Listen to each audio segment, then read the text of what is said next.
မင်္ဂလာပါဗျာဒီနေ့က28ရက်နေ့12လပိုင်း2025เนาะညနေပိုင်းကမ်းခြေနေထားတဲ့တစ်ချက်ပြပေးတာဗျညနေပိုင်းကမ်းခြေနေထားတယ်เนาะဒါတော့ CV Resort ပင်လယ်ပြင်ရှိမှာเนาะ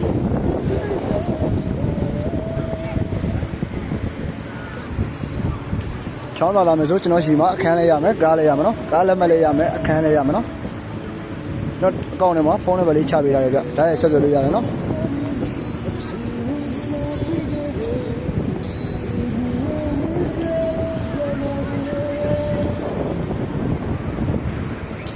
ဒီနေ့ပိုင်းကကြည့်နေထားရเนาะ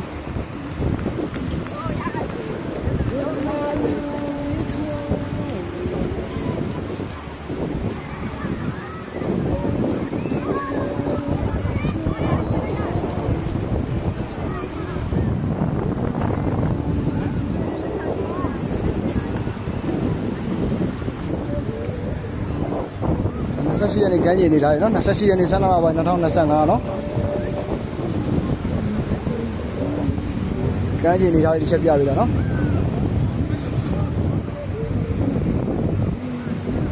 အားလုံးကျေးဇူးတင်ပါတယ်နောက်ဗီဒီယိုမှာပြန်လည်ဆုံတွေ့ပါဦးမယ်